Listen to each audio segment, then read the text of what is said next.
I think we are indeed. Thank you so much, Anna and the desk. And I'm still last, and I'm still joined here by my good buddy Max Ketchum, and we are going to be bringing you the other side of the winner's bracket, the other upper semis, before we find out who is going to be Bay State's opponent in the upper bracket finals.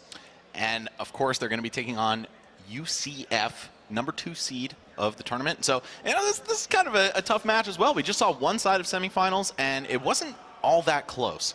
But I think this one might be a little bit tighter of a race. Of course, on the UCF side, we have very talented players such as Jake, one of the best Steve mains in the entire world. Javi on Earth, one of the best villagers, potentially the best one in the U.S. I mean, it's kind of like up for debate, right? There's a few of them, but Javi has definitely made his voice heard above the crowd. Right. Pokelam as well from New York really sticks out as another one who actually one of the players on the other team has a lot of experience fighting him from Westchester. But more about that in a bit. And of course, on the UCF team, there's also Psychic and Nave, so Ness or Ken. And speaking of Psychic, it looks like that's going to be who our good friends at UCF are going to be leading off against SJU. They're going to be trying for that sneaky counter pick since they showed their hand with Javi during the last set. This time they're going to bring out the Ness because Ness, one of Pikachu's few tough matchups. Yeah, very good call here by UCF, knowing that Mr. L might actually be the point man for St. John's. So picking a pretty strong character to take Pikachu on, as we were talking about. But, you know, in the event that Javi comes out against Mr. L, he is the person I was talking about that has played Pokelam several times. They're both from Westchester County, New York. They're in the same crew as well in the SCS. Yep. They're both Grunt Gang, right? Exactly. Yeah, and of course the head of Grunt Gang, the founder, Jay Grunt, is Mr. L's brother, who's also on the SJU team. It's definitely a lot of connections running wild throughout the entirety of this crew and this college team that we've got in front of us. But so far, it's been pretty close to even. Neither one of these players has been able to run away with it just yet. But that is going to be Ness's first stock going the way of the Dodo as Mr. L heads out deep and makes sure that that PK Thunder 2 does not come to pass. Yeah, that could have been rough. I mean, even though he's still at a fairly low percent, there's a ton of knockback on that. Could have been untechable. Highly doubt it from that distance, but still, you just got to be extra careful when you're edge guarding a character like Ness. He can reversal you super hard. Now trying to build up a little bit of that extra credit. I've seen a lot of Pikachu players more recently, specifically after players like Shiny Mark and ESAM pioneered it, using Quick Attack as more of an interrupt tool. Like you're at that middle distance, you're at that long distance, and you see your opponent like trying to set up for a whiff punish, and no, you're just behind them, hitting them, interrupting them with Quick Attack. But finally, it is going to be Psychic taking out that first stock off of Mr. L, bringing us to an even 8-8 using that drag down up air.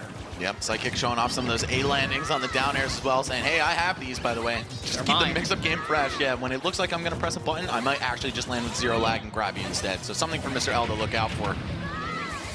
Uh-oh, another edge guard potentially starting up here, getting a little greedy, throwing that up air out. Could have set up perfectly for Mr. L to spike him, but no, he didn't go for it. Yeah, I like that Mr. L kind of like tried to show it a little bit before actually going for it, because he wants Psychic to be afraid of him. Because if you're afraid of him, you don't necessarily have to go for the move. You don't actually have to do the edge guard because they're always thinking about it, and because they're always thinking about it, they can't pick that most aggressive option that they would in some other situations. He tries to be aggressive on the landing there and gets caught by an F smash into the falling back air for good measure just to take out that stock, and Mr. L slowly pulling forward here. Yeah, knowing that Ness takes a long time to rise with that double jump, just going to go ahead and snipe it out with Bear. Now, with this kind of a lead, Mr. L looking potentially poised for a 2-stock for the beginning of this Here comes battle. The loops. Yep. Drag down Nair into the up tilts, now into the grab, going to try and keep it going with an extra up air. 57%, you know, nothing to sneeze at off of just a singular hit. Mr. L very nearly able to loop Psychic all the way to lapping him in percents, but not quite able to do it as they are about 10% apart. Now even less. Really loving those quick attacks right there. We saw one to go over the PK Fire and then whiff punish Ness, one back and forth. I mean, like you were saying last, players of Pikachu have gotten really creative with that move recently. It's very difficult to deal with because in a lot of situations, a lot of characters make a lot of money ledge trapping players, and Pikachu, one of the few in this game that can say, oh, ledge trapping? Yeah, what's that? Do you Never heard of it. Are you trying to do something here? I'm just gonna go around you. I don't really care. All right, Psychic, one back throw anywhere near the corner is going to be enough to take the second stock here from Mr. L. Unfortunately, that is not anywhere near the corner. Going to hang on just a little bit longer. Maybe looking for the... Can we please get it? Yes, okay, I was going to say, where's the down smash? So long a wait before Mr. L actually had to come back to stage, but the yo-yo, it's eternal.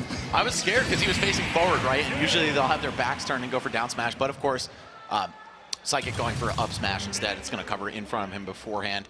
So that's still very close. I mean, as close as you could possibly get in a crew battle setting. It's going to be one stock of an advantage for UCF, or sorry, for St. John's now. And this isn't really what we've been seeing throughout most of these crew battles. Throughout most of these that we've had on this stream so far, it's been one player opening up the other to start it off, and then the other team kind of scrambling a little bit, bringing it back, trying to make something happen. But here, it was a close affair all the way to the end, and Mr. L only survives with one. So even if UCF sends in Jake, if they send in Hobby, either one of them, they don't really have that much work to do before it becomes an even match. It's more so going to be put on to Mr. L to see if he can make that one stock last forever.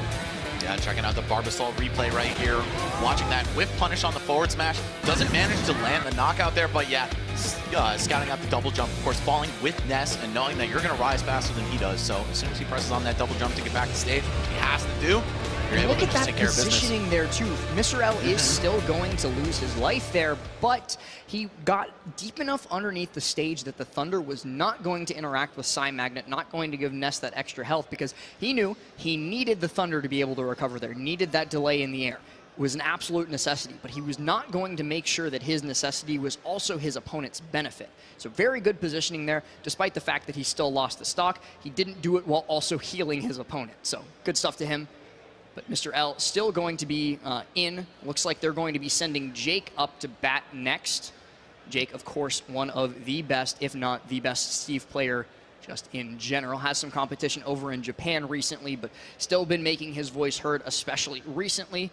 Found that third place finish at Glitch Infinite, beating some absolutely incredible players, including the likes of Light, which... What? Yeah, I know, right? One of the top 5 players in the world. I mean, arguably even third best at this point. So Jake, he's got a long list of names under his belt, looking to add St. John's University to it. See if he's able to pull it off against Mr. L without losing a stock. It's going to be really important for him to establish that momentum and keep things rolling. Of course, the UCF roster, though, extremely strong all the way through. So we did see a great start to things here by Mr. L, but if the rest of his team can't keep up, then it might be a UCF victory here in the winner's semifinals. We don't know yet, though. Of course, we could see like 1 or 2 stocks go by the wayside. Pikachu versus Steve doesn't sound really easy for either character, but I think I'd probably give the leniency to Steve just based on how much KO power he has. So I was about to bring up that exact thing. Steve has some of the strongest KO power in the entire game, especially with diamond tools at his disposal. And Pikachu, despite how fast and how strong he is, he's still a lightweight character. So in a lot of situations, that little electric rat might find himself at the mercy of a diamond back air. And well, that doesn't really go too well most of the time, especially here with FD. I'm a little bit skeptical of this choice of stage. This is where Steve gets to mine with that shovel, gets to make sure that all of his tools stay extremely healthy and doesn't really have to worry about all too much more. Jake going to be making use of as much as he can, though, to win this single stock off of Mr. L. Also worth pointing out, these were 2 of the biggest online grinders during that era of Smash Brothers. Jake really seeing his comeuppance during it as well, right? He didn't attend anything offline before things started to shut down. Mr. L definitely did, but he kept up the hustle. Jake now going to be able to get stone tools online, tries to use that minecart, but the armor on it is going to be able to keep him safe from that initial hit by Mr. L. Down throw into fair, though, is going to regain control of the stage for Mr. L, but Jake stalls out the Thunder, does not get caught by it, and now has such an advantageous position because he's got time to get diamond tools, and he's got time to set up a ledge trap to boot. Pikachu takes just that long to get back to the stage. All right, Mr. L forced to the corner. What are you going to do here while looking for the spike?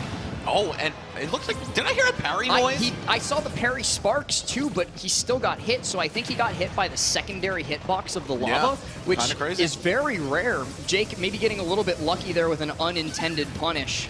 Jake building up a launch pad for his minecart as well. Oh, gonna block the down air. Mr. L still fighting here. I mean, even though he's down just a little bit in percent, it's really whoever gets the next clean breakaway is gonna take the stock. And Mr. L taking one off Jake would be huge here. Yes, he does.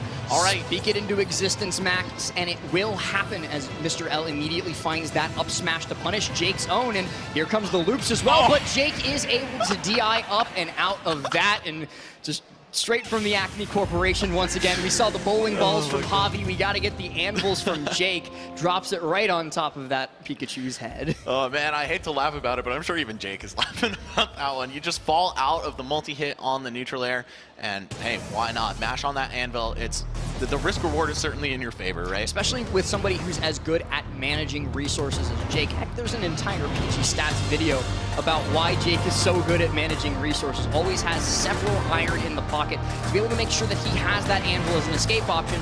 We saw it again right there in the Barbasol instant replay. Just did that hop immediately after escape, dropped the anvil on his head, and well, it's maybe not the result that Jake was quite wanting, having lost one stock in the process. He's still able to go into this next match with 2 in his pocket, and sometimes 2 is more than enough. You played Smash 4. I have, yes. And, you know, speaking of resource management, for those of you guys who don't know, Jake actually a world-class Pokemon trading card game player. So I think resources are something he's always kind of got in his mind.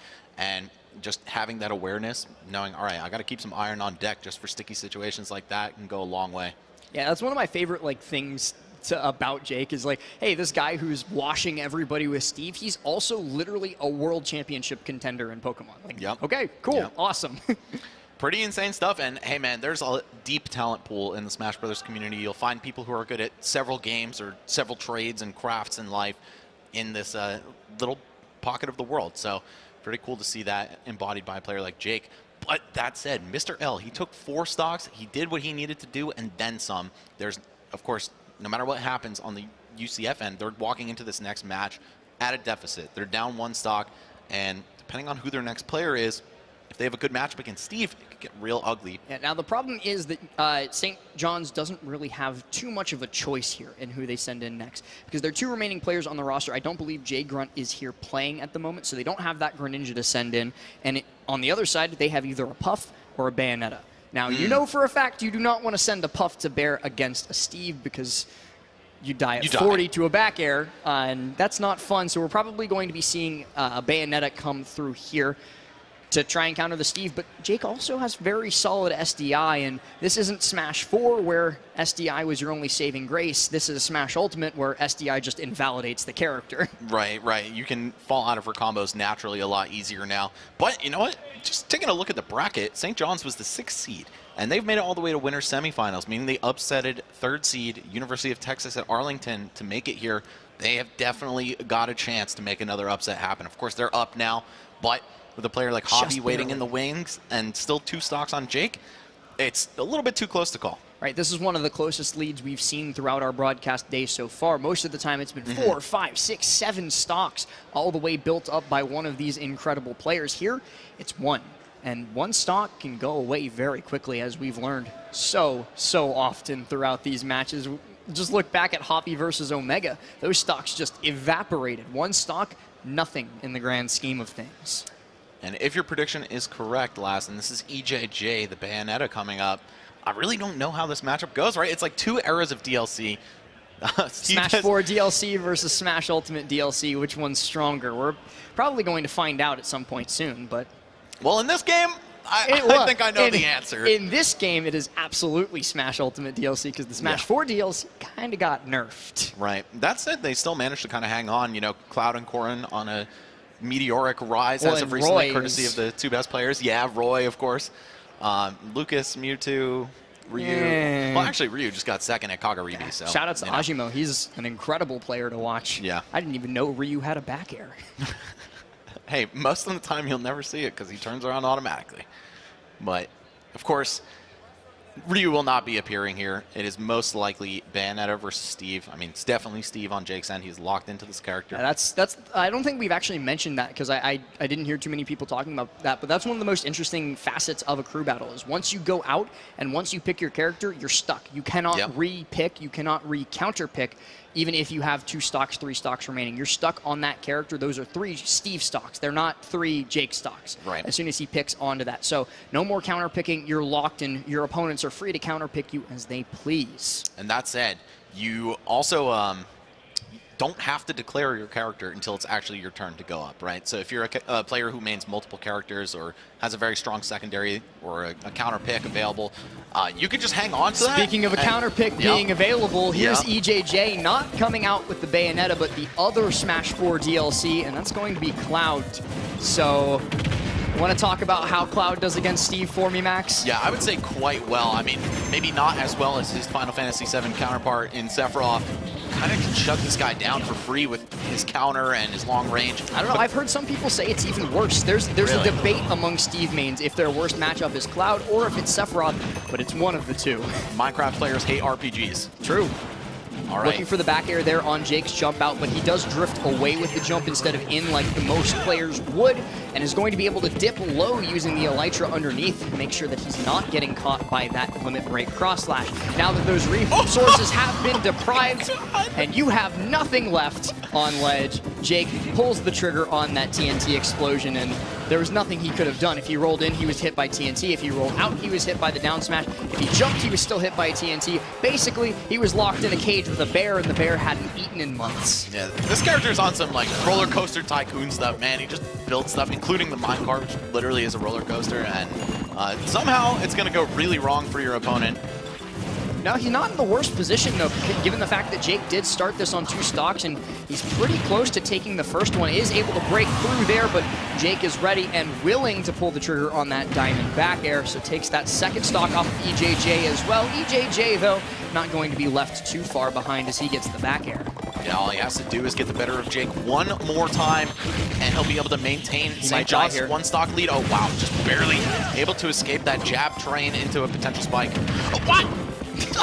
Dude, like I said, roller coaster tycoon coming through here is Jake built an entire track for EJJ to suffer through. These are those death coasters that you build when you start getting bored. That's like that one on Twitter. It has to do with Mickey Mouse, that's all I'll say. Don't worry too much about it. EJJ, though, is going to give Jake something to worry about as he crosses up shield with the limit break cross slash and puts him in a bad situation here. Air dodging out, he's going to be able to make it back. I promise this is Steve. He's ridiculous, but he's actually not, as EJJ uses the disjointed spike and takes down Jake. Wow, this is potentially a huge upset in the making last. I don't know. Cloud, really a great answer to this character. St. John's team looking pretty proud of themselves. EJJ shaking that one off, you know? Woo! Yeah. Hey, man. A well-deserved deep breath right there. Watch this again. This is crazy. I actually can't believe that Jake was able to recover from here, just throwing everything in a half. But, yeah, I believe that was a 2-frame there. The Elytra looking like it just ended. Catching him, right as he snaps to ledge, yeah. Yep. That was also crazy because you're stuck. Yep. But yeah, that recovery is something that I was completely unsurprised to see, as you could hear me talking about. Like, that's something I've seen Steves do all the time. They can, as long as they have resources, stall almost indefinitely off stage, but while most players just kind of resign themselves to saying, oh, well, it's Steve, he's going to make it back, I'll try and ledge trap once he gets back up here. Instead, EJJ stayed confident, stayed calm, and said, I got a sword. Watch this. Yep, waiting it all the way out. And of course, Cloud's Dare, massive disjoint. It's going to poke right through the side of a stage like Small Battlefield. And man, the fact that he did air dodge diagonally down and made it back is, I think, truly the most surprising part about it. Yeah, exactly. And we just saw that new angle get discovered by, I actually think it was Akola that figured it out. I think Yanni found one angle, and then Akola found a different one, and then Yanni looked at that and was like, oh, here's another one. Either way, this character can literally fly, you know. Very similar to the glide mechanic that was in Brawl. Like, the more you dip down, the more you're able to rise afterward. But Steve can actually kind of circumvent that, or like barely dip to get a ton of vertical rise. Steve is a very unique character. To say the least, yes. But so is Villager, and we're going to have, you know, this duo of unique characters on the UCF side coming out, and Ness also pretty quirky in his own right, courtesy of Psychic. But yeah, Javi on Earth coming out here to take down EJJ. Of course, this is the last resort for UCF, but Villager does not match up well into Cloud whatsoever. He's got to pray that he gets the stock nice and clean. Right. The interesting thing, though, is that EJJ only has 1 stock remaining, so we could see very quickly a situation where Javi puts him off stage and then says, hey, remember what happened to Omega? going to throw those bowling balls out there because, again, Cloud, much like Joker, is very linear in terms of how he recovers. Goes straight up, straight down. There's not much more you can mix in there as long as you don't have a jump. So those bowling balls are going to come fast, and there's going to be a lot of them. Has to make sure that he's maintaining control of the center stage, because as soon as he loses that, he basically has lost the stock. Yeah, we saw a really creative recovery from EJJ where he went for a cross slash stall and then the reverse up B to cut through Jake's blocks, right, and avoid himself just head bonking into that and dying very early. So he's clearly got some kind of creative recovery in his mind already, but is it enough to keep up with Javi's tricks? Villager's a character that's very difficult to find experience against hand-to-hand, so we'll see if it's a matchup that he knows. And we'll also have to see what the stage is, because that can be the biggest deciding factor, especially in a matchup like this one. You've got Cloud versus Villager. Well, if we go to something like Yoshi's, we could see kills off the top very early with like Cloud up air just being a juggling tool that stays out forever, but it looks like we're staying on small battlefield where EJJ was just able to take down Jake. Out come the taunts. That means we're ready to play, and in we go, and Javi shows no hesitation on immediately using bowling ball. Hey man, it's a pretty good move and also kind of difficult to punish, even though, you know, it's a move with a decent amount of startup. It's got a ton of shield stun, and it can just be very awkward to deal with that.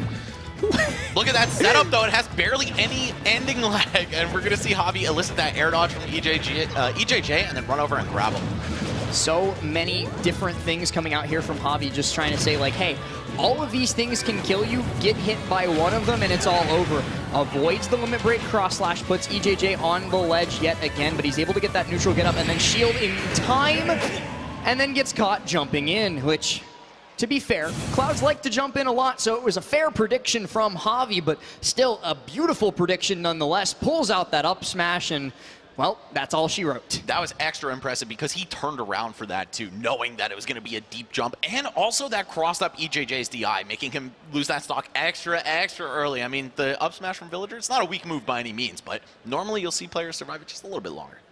Small Battlefield also definitely played a part in that, in the fact that it has, I believe, the third lowest blast zone of our stage list. Yoshi's obviously has the shortest, but Small Battlefield, not to sneeze at. You're going to be losing stocks pretty early if you get caught by the wrong hitbox and you're not careful with your DI, as was beautifully demonstrated for us right there by Javi and EJJ. And Max, just like that, we find ourselves in our first ever full last stock situation where both teams are 3-3. So it is really going to come down to the wire as SJU sends in their final player. Yeah, and you can just see as the bracket develops, of course, matches are going to get closer, but that was not the case in Bay State's semifinals match, right? Kind of a blowout on their end. So we will see. I believe the last player is the Jigglypuff, and I his believe tag it's is Fitco. Fitco, yeah. Fitco playing Jigglypuff coming in here, which Jigglypuff Villager. Who's ever seen that match before? I don't even know if Base Mage, the best Jigglypuff in the world, has played against a good Villager before. It's just so rare, both of these characters in the meta. And the way that like Smash Ultimate works with so many characters is some characters are rare. You'll see them from time to time. So like obviously we've seen lots of Villager, lots of Jigglypuff, but because they're both individually rare, we never see Villager versus Jigglypuff. Obviously, we can theory craft on paper at what the matchup's going to look like. Probably a lot of fair and bear from Villager to try and interrupt Puff. A lot of edge guard attempts from Puff to try and interrupt Villager. But at the end of the day, we'll have to find out what it really is as we get ready to go in here. Both of these characters, absolute menaces in the air, right? You see Villager able to control a lot of space, of course, with the side B, the Lloyd Rocket, and the slingshot, the forward air and back air. But Jigglypuff has infinite air drift, right? And so many jumps, 5 mid-air jumps, a very long directional air dodge to get back from pretty much anything. You're not going to see those bowling balls like we did against characters like Cloud and there's absolutely Joker. no reason for Jigglypuff to ever be in that vertical column to be hit by the bowling ball. If you get hit by a bowling ball edge guard as Jigglypuff, that's on you, dude. Yep. But Villager also with some good anti-air and air-to-air tools. We see the up air. Of course, a lot of kill power when you get the 3 turnips. The up smash, which we just saw take a very early stock from EJJ, it's going to be way earlier on Puff. Not only is she the second lightest character in the game, she's also one of the floatiest, and that's not good for your vertical survivability. All right. Oh, but we're not. And it's not Puff. Okay. I like this pick a lot better. It's a different Pokemon. It's still a Pokemon. But yeah, the Squirtle, Charizard, Ivysaur in Pokemon Trainer is going to have a much better time against Villager, I think. And also, we get to talk about a matchup that we've seen before. Yeah, you know what, man? Villager is still pretty rare, so I don't know if I've seen this one individually, but there's probably some iconic set of Villager versus PT that's out there that I'm just not thinking of right now. Either way, Squirtle, he is one of the best at comboing in the entire game, right? And then you're going to see, once that mid% range is reached on Hobby, you're going to see Ditko switch over to Ivysaur, most likely. Or when you need a little bit of extra survivability. Of course, Squirtle extra light as well. Now we could see maybe some Confirm into Bind Whip to turn the tides and get an early stock. Yeah, but has to make their way past this ledge trap by Hobby. Hobby immediately sending him right back off stage. Rolls are reversed, but Hobby is able to escape with much more ease than we saw, and using that lingering up smash to just wait out the Pokemon swap. It is invincible, but it's only invincible for so long, and, well, right back to swinging, right back to sending those slingshot beads right into your face. And Hobby looking to clutch this out for UCF. Yeah, only 2 stocks left on St. John's side. Let's see. Hobby, if he keeps up this pace, it's a go next, unfortunately. Look at this too. Bracket. Hobby has recognized that, hey, my opponent is rolling a lot from ledge. I'm going to try and position myself on top of the platform to drop bowling ball. But they did recognize that, rolled a little bit later to avoid the bowling ball, but that's just showing like, hey, Hobby is catching on to what I'm doing. I need to be careful not to repeat the same action too many times, or I'm going to get hard punished. Yep, recognizing when your opponent is starting to pick up on your habits, huge part of higher level Smash and fighting games in general. Let's see. Ditko, do you have what it takes to at least get this stock off right now with the Charizard in the ledge trap? No, unfortunately not. Hobby gonna make it back and find the kill there. Okay, up smash through the platform, and things are looking pretty dire for SJU. No way that Hobby finds a 3 stock here, gets another up smash, his like 6th or 7th of this match. Up smash the axe, bro? What are you doing? And taunting for good measure too, as his opponent tries to make his way back to the stage, gets underneath the back air coming through. 145%. We're at percent where a KO should be possible, but Hobby's making this look undoable. Ivysaur with a couple kill throws at her disposal as well. We could see a grab end this, but yeah, if you keep rolling from the ledge like that, Hobby's gonna keep punishing you. Oh my god! It too? Okay, up smash will do it. Up air with 3 turnips will do it. Maybe even with 2. Oh, wow, a whip grab and it goes unpunished still. Okay, there we go. Finally taking care of business on that stock. But, I mean, I've seen Charizard make some crazy comebacks. This one looks just a little bit too crazy to ask for. I don't know, man. You've lived in Tri-State. You've seen what Beast has done with this character. It's doable, but it's not doable if you try and pull the trigger on a get-up attack and get parried. That will almost never work out for you. Your ledge options are reactable in a lot of situations, if not predictable, and Hobby demonstrating exactly why get-up attack is one of the least chosen options in this game, because you get punished. Yeah, you pretty much only want to go for that when your opponent's committed to something like a jump or charging a smash attack, right? But otherwise, it's super, super unsafe. And Javi really pulling it together for the UCF team. Things were looking a little bit shaky. We saw EJJ take it over Jake. It was 4 stocks to 3 for just a second there. But of course, that Villager play, absolutely immaculate all the way through. Let's take a look at these Barbasol replays here. It all started with Mr. L versus Psychic. Psychic, yes.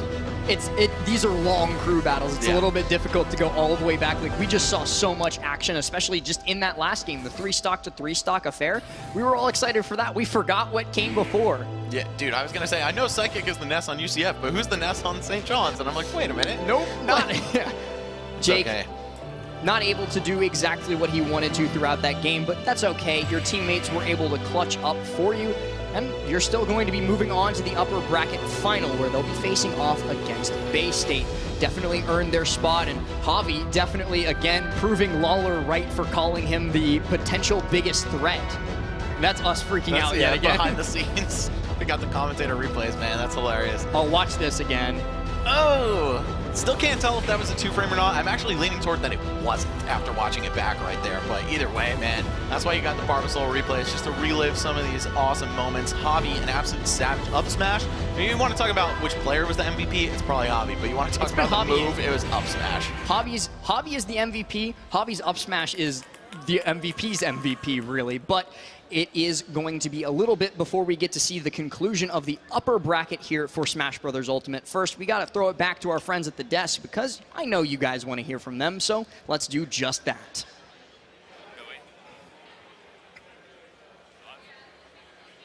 You throw it, we catch it. Thanks so much. That was an excellent game. A lot of back and forth in this one, but we did see Javi come in at the end and just completely clutch things, make sure that his team walked away victorious. Let's talk about that match, especially I want to look at round 4. I think I heard you say this is a terrible matchup, as we saw Cloud and Villager. Why is that? Because Cloud's recovery is extremely linear, and one thing it is that you have to rely on when you're looking at Cloud is you have to look at his limit break. That's something that he has as a secondary mechanic to him, but specific to Final Fantasy, which is the franchise that he's from. So with that being the case, when you have limit, typically all of your B moves, whether they're up B, side B, neutral B, down B, all of them get enhanced in some way. So the thing is that his up B is typically very, very linear. When you're looking at situations like Villager, you're going to have to be a lot more concerned when you're looking at stuff like that, purely based off of the fact that like your recovery on Cloud is so unbelievably like straightforward that like you have to be worried about a lot by like the bowling ball and stuff like that. Typically you can see a lot of characters like mix up their recovery, like they may use the up B a little bit later, they might use it earlier, try and mix things up. Cloud doesn't really have that liberty because of that. When he has limit, those possibilities open up a little bit more. But when he doesn't have that, which is most of the game, then he's not going to really have those sort of like crazy different timings for how he's going to get back on stage. So that becomes a really, really hard fight to win if you're trying to, it's like fighting an uphill battle pretty much. Yeah. In round 5, the casters were saying they thought we were going to see Villager versus Jigglypuff, and they were saying we've never seen this match before. It ended up being Pokemon Trainer, which also, I guess, is a little bit of a rare matchup. Talk to us about why that expectation was there and what we saw. So typically, it's more like a player thing. When you're expecting to see a certain character, right, you're expecting to see like Jigglypuff actually get brought out. Most of that's because of the implication, sort of the pressure behind the character, but I completely understand why you're not going to go Jigglypuff. She is one of the lightest characters in the entire game. It takes like a couple hits and she's like out of there already. So like I completely understand why you want to go Pokemon Trainer. I think I heard the casters say it before as well. It's a lot of the perspective of having like, hey, I could at least vary my weights of my character. Squirtle's more of those rush down, like sort of like in your face character. Ivysaur has great options, great neutral tools, and Charizard is the heaviest one out of all of them, right? So if there's ever a situation where I'm scared I'm going to get killed, I'm not going to stay Squirtle, I'm going to go to Charizard, I'm going to go to Ivysaur, which is like mid-weight, right? So that's typically what they want to look for. As somebody like Villager, you can't really keep out Villager. Like he does, like they do really well against other zoners, ironically enough. So with that being the case, Jigglypuff typically likes to play a pace that's at her game, but Villager sort of circumvents that. So it's like, okay, well, I have to pick somebody else. I think we've only seen, if I'm not mistaken, Javi play Villager so far. Do you think we'll see that continue, or are there other characters that he has? Javi's a menace, and there is no reason for him to play anything but Villager ever. Nope. It is absolutely insane. Like you even see the reactions from the casters, like how much they are calling and saying his name. As much as we put as much focus on Javi, though, can we talk about watching Steve? It is so Minecraft rewarding Steve. watching Steve be a menace on that stage. Like just watching him like build a block theater and like literally then just like mine carts his way into some dude's face. I'm like, what is happening? Because that was my first time watching Steve, and it is just a joy, pure joy. I like he even brings out like the tools and starts It's so good. Easily the most disrespectful thing ever. And I'm sure like a lot of the Smash players or audience members could talk about it. I've seen something happen in tournament where a Steve, since you can build the blocks, like you can build stuff out of those blocks. So they ended up like breaking shields, stunning somebody, and they built a giant L in the middle of the stage and then killed them immediately. Talk about a ton. Like, it's absolutely amazing. So I love seeing that character too. You don't really see him as often, or at least I haven't at least in a while. Typically there's a lot more focus on characters like Joker, Palutena, Byleth, especially with MKLeo. So there's a lot more focus on those characters as opposed to them being more so focused or centered around a character like that, like Minecraft Steve. So. When we saw Central Florida take on Georgia State, when Javi was in those first few rounds, we saw Javi come out in the top 3 rounds. This time we saw Javi come out in round 4. Why do you think that decision was made here? Because I feel like they sort of had like, now once again they're in like the upper bracket. Like once again there's like not as much they can rely on Javi a lot, but some of that's more so like a player matchup. When you look at fighting games, when you look at certain games and certain teams, regardless of whatever the case is, there's a point to where you become like, and you can even see this like in collegiate. There's a point to where you stop playing the character and you're playing the player, right? Like there's a time where you're not worried about what the character does because it becomes secondary knowledge to you. You're worried about how is this player going to circumvent what it is I traditionally know about this character. And so with that being the case, they put Javi in the back sort of just to try and have him like anchor the better position in case, you know, they have to deal with a situation that might be okay. Well, it's up to him, right? But Villager's a very safe character. It's a very easy character to try and sort of use and play back and not really put too much pressure on Javi. So with that being the case, I can see why they put him in here. They felt more comfortable going into, so they're like, okay, we got a little bit more of a feel of what we're going to be going up against. So let's put him in the back in the typical anchor spot that we saw him in, and then decided to move forward from that point on, right? And just sort of have him, you know, make sure the team end up winning. Now, that means that Central Florida is going to advance. They're going to go up against Bay State in the winter bracket finals, which is coming up next. What did you say, Bay State go boom, or was that something else? Bay State built different, they go yeah, hard, Bay State whatever. built different. Yeah. I mean, that's going to be a phenomenal matchup. That's going to be so good for everybody watching. How come? Tell me more. I mean, at Bay State, we already talked about, like, you look at their roster and how much depth they have based upon who's playing.